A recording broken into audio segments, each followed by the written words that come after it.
Hello guys, आज हम आपके अध्याय 7 के क्वेश्चन आंसर करेंगे आपका हिंदी भाषा इतिहास और वर्तमान से। ठीक है, ये जो सीरीज में क्वेश्चन आंसर की चला रही हूँ आपकी, इसके 6 अध्याय हो चुके हैं, 6 चैप्टर किए जा चुके हैं।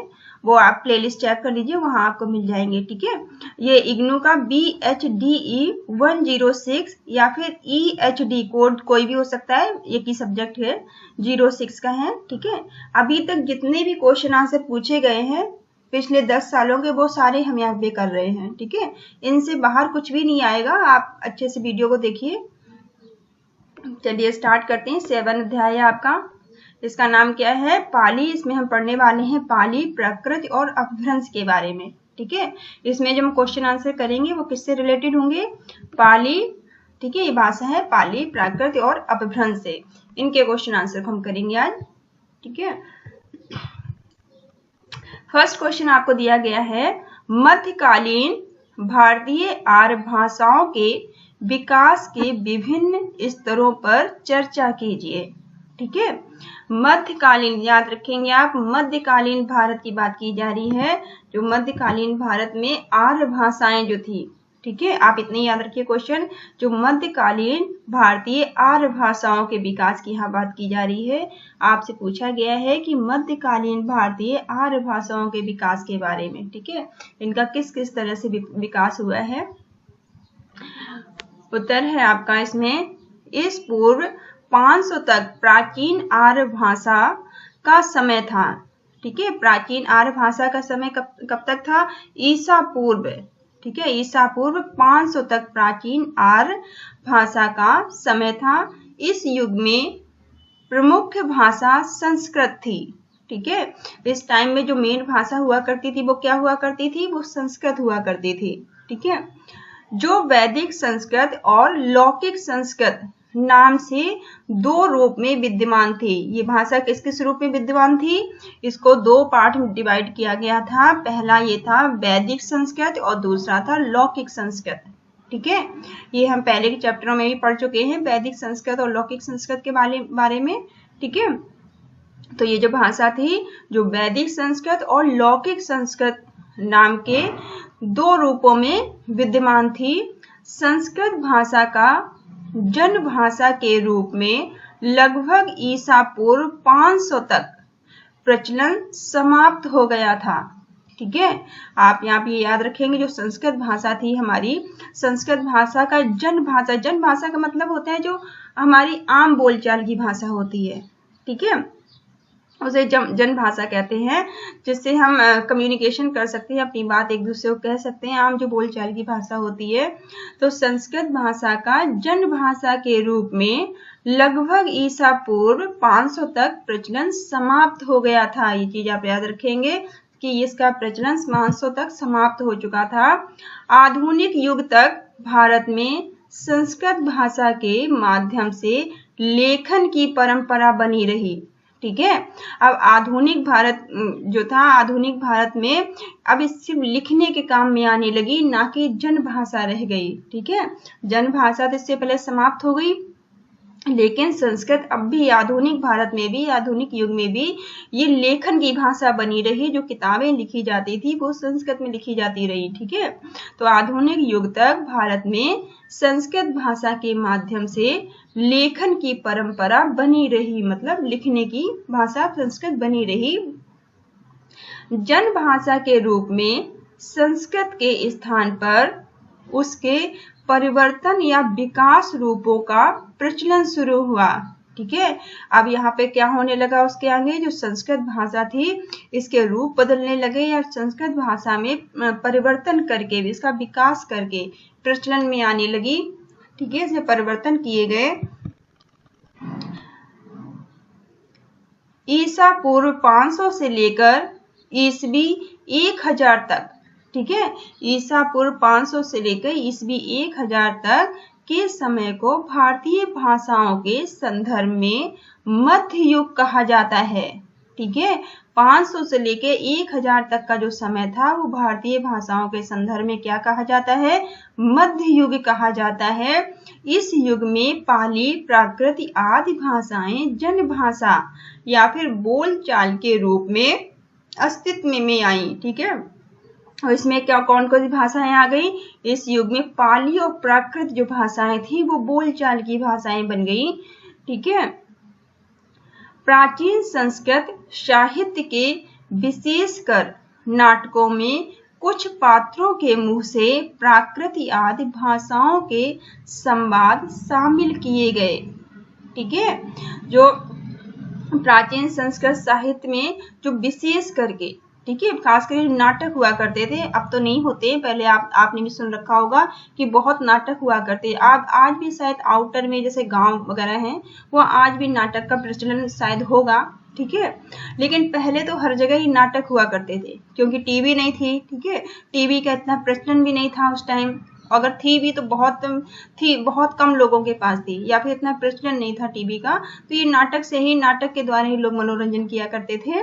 ठीक है, तो प्राचीन संस्कृत साहित्य में विशेषकर नाटक के पात्रों, जो नाटक में जो पात्र होते थे, जो नाटक करते थे, एक्टिंग करते थे, पात्रों के मुंह से प्राकृत आदि भाषाओं के संवाद शामिल किए गए थे।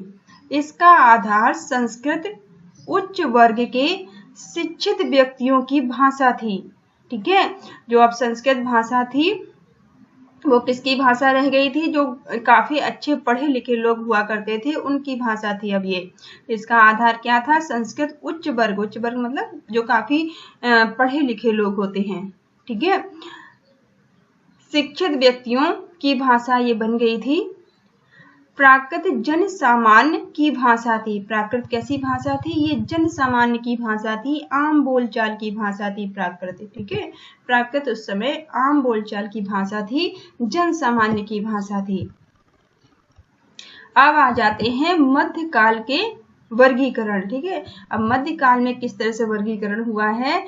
मध्यकाल का वर्गीकरण अंग्रेजी के भाषा वैज्ञानिकों ने मध्यकाल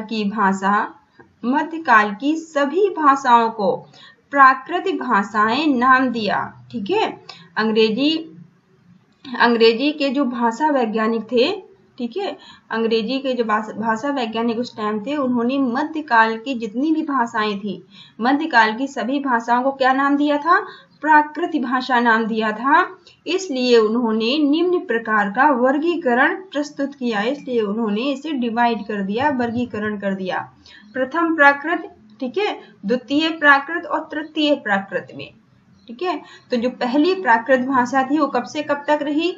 500 ईसा पूर्व से 1 ईस्वी तक रही। ठीक है, दूसरी जो प्राकृत भाषा है कब से कब तक रही? 1 ईस्वी से 500 ईस्वी तक रही। ठीक है, और जो तीसरी तृतीय प्राकृत आई वो 500 ईसा से ईस्वी से 1000 ईस्वी तक रही। ठीक है, इसको आप याद रखेंगे, इन तीनों को आप थोड़ा याद कर लीजिएगा। ठीक है, ऐसे लिख दोगे तो एक हाईलाइट करके तो नंबर आपको पूरे मिल जाएंगे। और बेटा हिंदी कोई बड़ी समस्या नहीं है, आप वीडियो को 1-2 बार देख लीजिए, आप अच्छे से अपना पेपर कर पाएंगे। ठीक है, और अगर 1-2 बार आप वीडियो को देखोगे तो उतनी चीजें आपको याद रह जाएंगी जितना आपको लिखना है। ठीक है, एग्जाम में जितना आपको लिखना है, तो आप इसको ध्यान से 1-2 बार देख लीजिए, आप अच्छे से पेपर कर पाएंगे। ठीक है, और मैं जितने भी क्वेश्चन आंसर करा रही हूँ आपको इससे बाहर कुछ भी नहीं आने वाला है। ठीक है, आप ध्यान रखिए, इससे बाहर कुछ नहीं आएगा, आप इसे देख कर जाइए, सारे क्वेश्चन आपको इसी से मिलेंगे। इन विद्वानों ने जिसे प्रथम प्राकृत कहा, ठीक है, ये जो अंग्रेजी के विद्वान थे, इन्होंने जिसको पहली प्राकृत भाषा कहा, प्रथम प्राकृत कहा, वह वास्तव में पाली भाषा थी। ठीक है, वो वास्तव में जो इन्होंने प्रथम प्राकृत भाषा जिसको बोला है, वो वास्तव में क्या थी? वो पाली भाषा थी। ठीक है, जिसे तृतीय प्राकृत कहा और जिसे इन्होंने तृतीय प्राकृत कहा। ठीक है, वे कई अपभ्रंश भाषाएं थी। ठीक है, जिन भाषाओं को इन्होंने तृतीय प्राकृत कहा वो क्या थी? वो कई सारी अपभ्रंश भाषाएं थी। भाषाओं के इस ऐतिहासिक क्रम को ठीक से समझने के लिए यहाँ हमें उपयुक्त वर्गीकरण को निम्न प्रकार से आगे प्रस्तुत करेंगे। यहाँ पे आपको एक बार फिर से समझाने की कोशिश की गई है। ठीक है, इस तरह से पॉइंट में कि जो पहली प्राकृत भाषा थी, जो ये पाली भाषा थी, वो 500 ईसा पूर्व से 1000 तक थी। ठीक है। अब आप यहाँ पर ध्यान दीजिए आप यहाँ पर कि जो इसी को बताया गया है, जो हम यहाँ पे प्रथम प्राकृत की बात कर रहे हैं, ठीक है। तो जो पाली भाषा है यहाँ पे ये 500 ईसा से 1 ईसा तक थी। यहाँ पे देखिए प्रथम प्राकृत को और पाली भाषा को, ठीक है, दोनों का सेम है। आप ऐसे देखिए तो आपको याद करने में आसानी होगी, ठीक है। तो पाली भाषा जो है वो 500 ईसा पूर्व से 1 ईसा तक थी और प्रथम प्राकृत भाषा भी 500 ईसा से 1 ईसा तक थी, ठीक है। फिर प्राकृत भाषा, जो प्राकृत भाषा थी हमारी 1 ईसा से 500 ईसा तक थी और द्वितीय प्राकृत जो थी यहाँ पर ये भी 1 ईसा से 500 ईसा तक थी, ठीक है। ये इसकी बात की गई है। फिर थर्ड है आपका अपभ्रंश। अपभ्रंश 500 ईसा से 1000 ईसा तक थी। यहाँ पे देखिए तृतीय जो प्राकृत है वो भी 500 ईसा से 1000 तक है, ठीक है। तो ऐसे आप दोनों कंपेयर करके याद करिए, आपको जल्दी से याद हो जाएगा, क्योंकि दोनों एक ही चीज है, बस यहाँ पे नाम बदल गए हैं। यहाँ पे प्रथम प्राकृत, द्वितीय प्राकृत और तृतीय प्राकृत को यहाँ पे क्या नाम दिए गए हैं? पाली, ठीक है, पाली भाषा, प्राकृत भाषा और अपभ्रंश भाषा, ठीक है। आई होप आपको समझ में आया होगा। चलिए दूसरा क्वेश्चन देखते हैं इसका। दूसरा क्वेश्चन है पाली भाषा में उपलब्ध साहित्य का परिचय देते हुए इसकी विशेषताओं का उल्लेख करिए, ठीक है। दूसरा आपसे क्वेश्चन क्या पूछा गया? अब यहाँ पाली भाषा आप याद रखेंगे सिर्फ।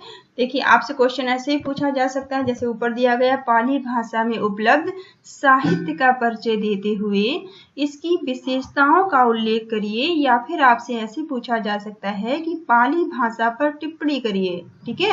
क्वेश्चन कैसे भी घुमा के आ सकता है। अगर पाली भाषा की बात की जाए तो आप यही आंसर देंगे, ठीक है। चलिए आंसर क्या है इसका? पाली भाषा के विकास एवं विश्लेषण की सामग्री पाली साहित्य तथा अशोक के अभिलेख हैं, ठीक है। अब आपको ये बात ध्यान रखनी है कि जो पाली भाषा थी, पाली भाषा में अशोक के अभिलेख भी मिलते हैं, ठीक है। सिंपल से आप याद रखिए। तो पाली भाषा के विकास और विश्लेषण की सामग्री, ठीक है, जो पाली भाषा का विकास था, इसका विश्लेषण था, वो पाली साहित्य, ठीक है, ये पाली साहित्य तथा अशोक के अभिलेख से प्राप्त हुआ है, ठीक है। पाली साहित्य और किससे? जो अशोक के अभिलेख थे इससे प्राप्त होता है, ठीक है। अशोक, अब दो चीज याद रखेंगे, एक तो पाली का जो साहित्य है और अशोक के अभिलेख हैं, ये किसमें मिले हैं? पाली भाषा में, ठीक है। साहित्य के रूप में त्रिपिटक, ठीक है, त्रिपिटक का अगर आपने नाम सुना हो तो साहित्य के रूप में जो त्रिपिटक है, त्रिपिटक क्या है? त्रिपिटक है जो बुद्ध के उपदेशों का संग्रह, ठीक है। जो बुद्ध ने उपदेश दिए थे उनके उपदेशों का जो संग्रह है उन्हें त्रिपिटक कहा जाता है, ठीक है। तो इसी में साहित्य के रूप में त्रिपिटक, बुद्ध के उपदेशों का संग्रह, अट्ठकथा, ठीक है, अट्ठकथा, अर्धकथा, विशुद्ध भाग और दीपवंश एवं मिलिंद पंजो जैसे बौद्ध धर्म संबंधी ग्रंथों का प्रणयन हुआ है, ठीक है। जो बुद्ध के ग्रंथ हैं वो भी हमें किसमें मिले हैं? पाली भाषा में। बुद्ध के जो त्रिपिटक ग्रंथ हैं वो हमें किसमें मिले हैं? पाली भाषा में। बौद्ध धर्म की भाषा पाली रही है। बौद्ध धर्म की, देखिए आप जो सिंपल से आप याद कर लीजिए, जो बौद्ध धर्म के जो त्रिपिटक हैं पाली भाषा में मिले हैं। बौद्ध धर्म की जो भाषा थी वो पाली थी। ऐसे अशोक के जो अभिलेख थे वो भी पाली भाषा में थे, ठीक है। और पाली भाषा में एक पाली साहित्य भी है। और भारत के अतिरिक्त लंका, बर्मा, श्याम और चीन आदि देशों में बौद्ध धर्म के प्रचार के साथ साथ पाली भाषा का भी प्रसार हुआ है, ठीक है। क्या आप याद रखेंगे कि भारत में ही नहीं सिर्फ, ठीक है, भारत के अलावा भी कई देशों में, जैसे श्रीलंका हो गया, बर्मा हो गया, और ठीक है, श्याम हो गया, हिंद, चीन, आज जो देश हैं ये इन देशों में भी बौद्ध धर्म का जो प्रचार हो रहा था उस समय बौद्ध धर्म का काफी प्रचार था। ठीक है, तो बौद्ध धर्म के प्रचार के साथ साथ पाली भाषा का भी प्रसार हुआ है। ठीक है, इन देशों में पाली भाषा में पर स्थानीय लिपियों में पाली ग्रंथ लिखे गए हैं। ठीक है, इसमें क्या है, जो इन देशों में जो हमें ऊपर देशों की बात की है, श्रीलंका, बर्मा, चीन, इन सब की बात की है, इन देशों में पाली भाषा में स्थानीय लिपि में, ठीक है, जो पाली भाषा जो उन वहां की स्थानीय लिपि थी उसमें पाली ग्रंथ भी लिखे गए हैं। मध्यकाल में सभी भाषाओं को प्राकृत भाषाएं नाम दिया गया था। ठीक है, ऊपर हमने देखा था कि जो मध्यकाल था, मध्यकाल में सभी भाषाओं को क्या नाम दिया गया था, प्राकृतिक नाम दिया गया था।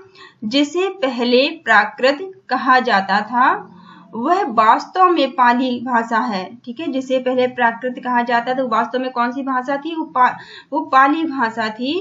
पाली भाषा का कालक्रम 500 ईसा पूर्व से 1 ईसा तक, ठीक है, 1 ईसा पूर्व तक रहा। पाली भाषा का कब तक समय रहा है, 500 ईसा पूर्व से 1 ईसा तक। ठीक है, इस युग में जो भाषा बोलचाल की भाषा रही उसे हम पाली भाषा कहते हैं। ठीक है, इस समय जो भी बोलचाल की भाषा थी उसे ही पाली भाषा कहा जाता है। वास्तव में इस भाषा के लिए पाली शब्द का प्रयोग शुरू में किया ही नहीं गया था। ठीक है, स्टार्टिंग में इस भाषा के लिए पाली शब्द का यूज नहीं किया गया था। इस भाषा का नाम मगधी भाषा रखा गया था। इस भाषा को हम पाली भाषा को स्टार्टिंग में किस नाम से जानते थे, स्टार्टिंग में पाली भाषा को हम मगधी भाषा के रूप में जानते थे। मगधी भाषा के नाम से इसे जानते थे। महात्मा बुद्ध के वचन पाली भाषा में मिलते हैं। ठीक है, और जो महात्मा बुद्ध के वचन हैं वो किसमें मिलते हैं, वो पाली भाषा में मिलते हैं। महात्मा बुद्ध के वचन, उनके उपदेश पाली भाषा में मिलते हैं। भाषा के रूप में पाली शब्द बाद में अपनाया गया। ठीक है, भाषा के रूप में जो पाली शब्द था उसे बाद में अपनाया गया।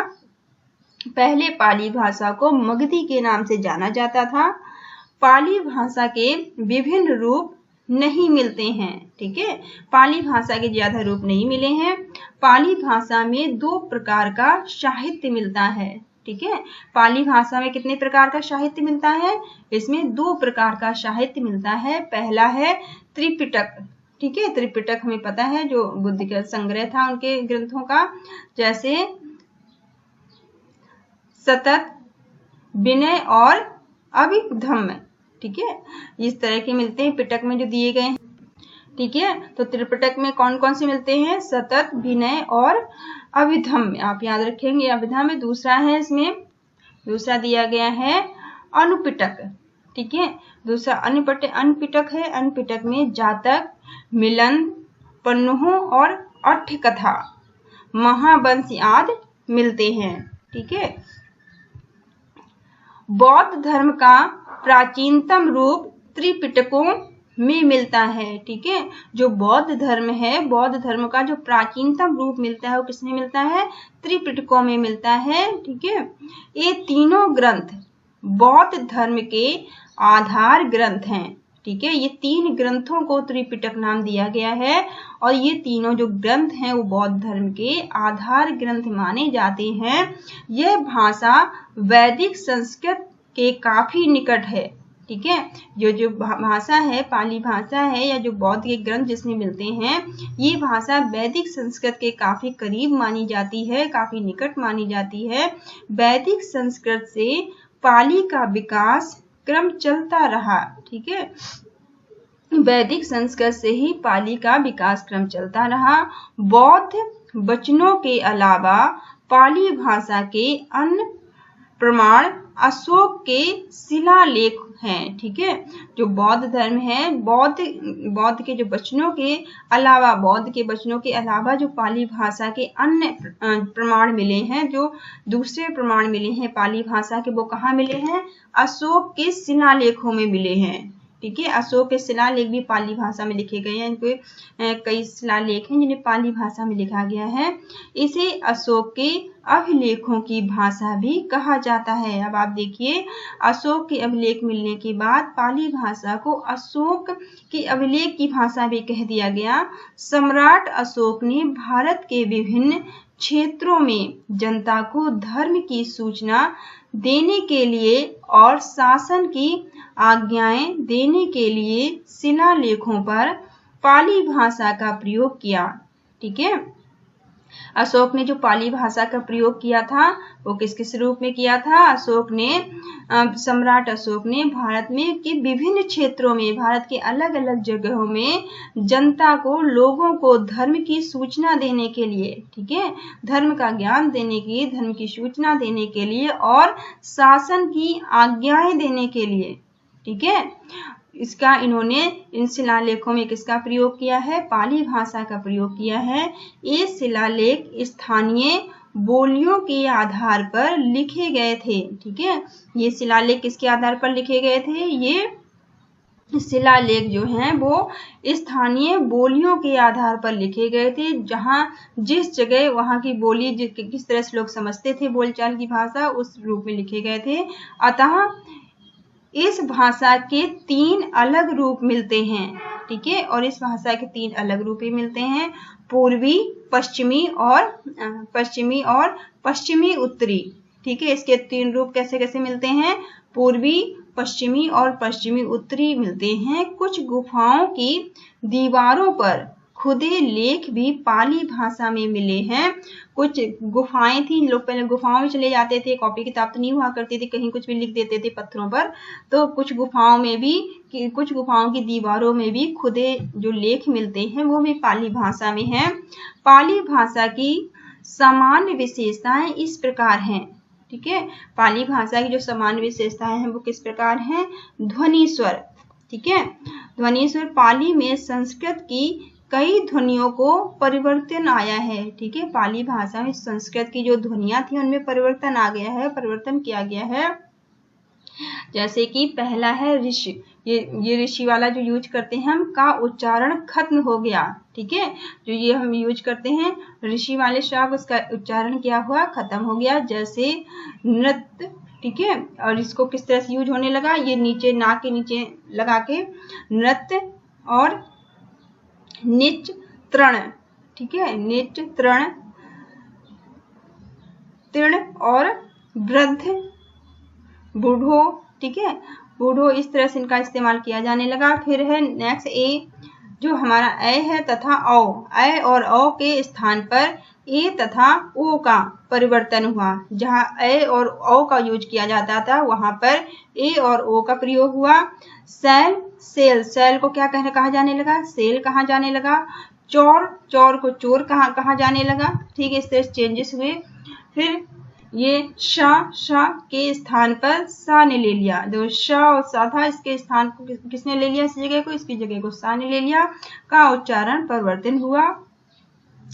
नाश्यति, नाश्यत को क्या कैसे लिखा जाने लगा? नाश्यति। ठीक है, सा था सिटी वाला, इसने सा ने ले लिया इसका स्थान, तो नाश्यत को नाश्यति लिखा जाने लगा। ऐसे ही निषण, निषण को निसंत लिखा जाने लगा। ये जो णा था इसने ना का स्थान ले लिया। दूसरा है विसर्ग का स्थान स्वर ओ ने ले लिया। ठीक है, जो विसर्ग था उसका स्थान किसने ले लिया? ओ ने ले लिया। वृद्धा, बूढ़ो, देवः को देवो लिखा जाने लगा। ठीक है, इस ओ ने ले लिया। पहले देवो लिखने के लिए ये विसर्ग लगाते थे ना, इस बिंदी, उसका स्थान ओ ने ले लिया। नेक्स्ट है कई भिन्न व्यंजनों के गुच्छों के समीकरण हुआ। ठीक है, बहुत सारे ऐसे व्यंजन हैं जिनमें भी समीकरण किया गया, गुच्छों में समीकरण हुआ। अर्थात 2 भिन्न व्यंजनों के गुच्छ एक ध्वनि के द्वित्व हो गए। ठीक है, इनकी ध्वनि में चेंजेस हुआ। जैसे अग्नि, अग्नि पहले ना लिखते थे ना, अग्नि के ना लिखते थे, यहाँ गा लिखने लगे। ठीक है, अग्नि, अग्नि को अज्ञ लिखने लगे, धर्म, धर्म को धम्म लिखने लगे, ठीक है। और कई गुच्छों में ध्वनियां बदल गई और कई में ध्वनियों को बदल दिया। जैसे दृष्ट को कैसे लिखने लगे, दिठो, ठीक है, सर्व को शब्द और सत्य को सच, मार को मग, ठीक है। इस तरह से इसमें चेंजेस किए। खा में देखिए नेक्स्ट में आपको बताया है ध्वनि परिवर्तन के कारण पाली में संस्कृत के धातु रूप बदल गए, ठीक है, क्योंकि इसमें इतना परिवर्तन कर दिया कि इसके धातु रूप ही बदल गए, ठीक है। पाली के धातुओं में हिंदी क्रिया शब्द के रूप में पहचानी जा सके। अब क्या हुआ कि जो हिंदी क्रिया शब्द के रूप में पहचानी जा सके उसके लिए इन्होंने क्या किया है, जैसे यहाँ पे लिखा है मलायत, ठीक है, मलायत को मिलायत में परिवर्तित किया गया है, ठीक है। बुद्ध्यते को कैसे लिखा गया है, बुझति, ठीक है, बूझना, जैसे बूझना कहते हैं, बूझना, ठीक है। वृक्षत को कैसे लिखा है, वृक्षत को हिंदी में पूछना कहते हैं, ठीक है। इसको जो पृच्छति, पहले पृच्छति था, पृच्छत को पूछत कर दिया गया, ठीक है। इस रा ने ऊ का स्थान ले लिया, जो नीचे रा लगता है इसका स्थान ऊ ने ले लिया, पूछना हो गया। भौती को होती कहते थे, जिसका नाम मतलब है होना, ठीक है। इस तरह से आप थोड़ा सा समझने की कोशिश करिए। नेक्स्ट है इसमें व्याकरणीय स्तर, ठीक है। अब व्याकरणीय स्तर में क्या है, संज्ञा शब्द। संस्कृत में 3 लिंग और 3 वचन थे, ठीक है। हमारी संस्कृत में कितने लिंग और कितने वचन थे, संस्कृत में 3 लिंग थे और 3 वचन थे। इस तरह हर संज्ञा शब्द के 8 कारकों में 24 रूप बनते हैं, ठीक है। तो संस्कृत में 3, आप याद रखेंगे, संस्कृत में 3 लिंग थे, 3 वचन थे, ठीक है। और इसके संज्ञा शब्द के 8 कारकों के 24 रूप बनते हैं, ठीक है। 8 कारकों के कितने रूप बनते हैं, 24 रूप बनते हैं। पाली में द्विवचन समाप्त हो गया, ठीक है। जो पाली भाषा थी उसमें द्विवचन को समाप्त कर दिया गया। इस तरह केवल 16 रूप बन सके।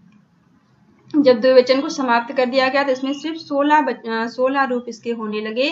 पाली में संज्ञा रूप निम्न प्रकार थे। पाली में कैसे थे संज्ञा रूप, धम्म का मतलब होता है धर्म, ठीक है। अब एक वचन और बहुवचन, अब इसमें सिर्फ एक वचन और बहुवचन बनना, 2 वचन को समाप्त कर दिया गया, ठीक है। कर्ता एक वचन में धम्मो और बहुवचन में धम्मा, ठीक है। एक वचन में धम्मो है और बहुवचन जब बन जाएगा तो धम्मा हो जाएगा। कर्म धम्म, ठीक है। धम्म में धम्मे कर दिया गया, बहुवचन, एक वचन में धम्म था और दूसरे बहुवचन में धम्मे हो गया। करण में धम्मेन, ठीक है। धम्मेन एक वचन है और धम्मे ही बहुवचन हो गया। अपादान में धम्मा या धम समा, ठीक है। धम समा को धम्मे ही कर दिया गया बहुवचन में। संप्रदान या संबंध में धम सम, ठीक है। धमसस को धम्मान, ठीक है, धम्मान कर दिया गया। अधिकरण में धम्मे को धम्मेशु कर दिया गया। संबोधन में धम को धम्मा कर दिया गया, ठीक है। ये धम्म एक वचन है, धम्मा बहुवचन हो गया। इस तरह से इनमें परिवर्तन हुए हैं। दूसरा है संस्कृत की अपेक्षा पाली सरलता की ओर बढ़ी, ठीक है। संस्कृत की जगह जो पाली थी, संस्कृत की अपेक्षा जो पाली थी वो आसान हो गई लोगों के लिए, तो संस्कृत की अपेक्षा पाली सरलता से आगे बढ़ी। संस्कृत में अलग अलग शब्दों के अलग अलग संबंध कारक शब्द बनते थे, ठीक है। इसमें कैसे बनते थे संस्कृत में, जैसे देवः, ठीक है, देवश्च, गुरुः, ठीक है, गुरोः, अग्निः, ठीक है, अग्नेः, भिक्षुवे, इस तरह से इसमें बनते थे संस्कृत में, ठीक है। लेकिन पाली में सभी शब्दों के संबंध कारक सस से बनने लगे, ठीक है। पाली में सभी ने किसका स्थान ले लिया, सस का स्थान ले लिया। जैसे देवस्य, ठीक है। अग्निश, गुरुश और भिक्षुष एक जैसे रूप के प्रयोग की इस विशेषता को सादृश्य पर आधारित परिवर्तन कह सकते हैं। ठीक है, ये पाली में सबने इसका स्थान ले लिया। ठीक है, सबके पीछे आधा श और श लगाया जाने लगा, तो एक जैसे ही बन गए। इसने किसका स्थान ले लिया? इस विशेषता को सादृश्य पर आधारित परिवर्तन कह सकते हैं। पाली में सादृश्यता, पाली में जो सादृश्यता है, सादृश्यता के कारण संबंध कारक रूप सरल हो गया। ठीक है, पाली के अंदर जो संबंध कारक रूप था वो सरल हो गया। किसके कारण सरल हो गया? पाली में जो सादृश्यता थी इसके कारण इसको सरल माना जाने लगा, इजी माना जाने लगा। नेक्स्ट है क्रिया संरचना। ठीक है, क्रिया संरचना में देखते हैं पाली में द्विवचन क्रियाएं नहीं है। हमने पहले ऊपर देखा है कि पाली में द्विवचन क्रियाएं नहीं है। इस तरह क्रिया रूप 1/3 कम है। ठीक है, कम हो गए हैं, इसलिए जो क्रिया रूप है, क्योंकि पाली हट गई, इसमें द्विवचन हट गया, इसलिए 1/3 कम हो गए हैं। ठीक है, आत्मनेपद का लगभग लोप हो गया है। ठीक है, आत्मनेपद जो है इनका तो लगभग खत्म ही हो गए हैं। लोप होने का मतलब खत्म होना होता है। और वो क्रियाएं परस्मैपद की तरह बनने लगी हैं। वो क्रियाएं किसके तरह बनने लगी हैं? परस्मैपद की तरह। संस्कृत आत्मनेपद। ठीक है, संस्कृत आत्मनेपद, जैसे यहाँ पे पाली है, संस्कृत है लभते। संस्कृत में लभते को लभती पाली में कहते थे। क्रमते को कमती कहा जाता था पाली में, और क्षमते को खमती कहा जाता था पाली में। ठीक है, लकारों में लट। ठीक है, ये लकारों के बारे में हमने पहले ही पढ़ा है। लकारों में लट और लोट खत्म हो गए। ठीक है, पहले जो हमने पढ़ा, इससे पहले का चैप्टर 6 चैप्टर में लकारिन शब्द आया था। तो अब इसमें क्या हुआ? लकारों में जो लट और लोट थे वो खत्म कर दिए गए। इस तरह संस्कृत में जहां एक धातु के 540 क्रियाएं रूप बनते थे। ठीक है, संस्कृत में जो धातुओं के कितने रूप बनते थे? 540 बनते थे। पाली में 240 रूप ही रह गए। ठीक है, संस्कृत में जिसके रूप 540 बनते थे, क्रियाओं के जो क्रिया धातु थी उसके 540 रूप बनते थे संस्कृत में, और पाली में कितने रह गए? 240 रूप ही रह गए। क्रिया रचना मूलतः संस्कृत के ही समान है। ठीक है, जो क्रिया रचना है वो खास करके मूलतः संस्कृत के समान ही है। जैसे संस्कृत तिष्ठ की ध्वनि परिवर्तन के रूप में तिठ, इसको कैसे लिखते हैं? तिठ लिखा जाता है। बना शेष रचना संस्कृत के ही अनुसार रही है। जो शेष रचना है वो संस्कृत के अनुसार ही रही है। जैसे इसमें क्या आ गया? प्रथम पुरुष, मध्य पुरुष और उत्तम पुरुष। ठीक है, अब एक वचन में कैसे लिखेंगे और बहुवचन में कैसे लिखेंगे? एक वचन में तिष्ठति को बहुवचन में लिखेंगे तिष्ठन्ति।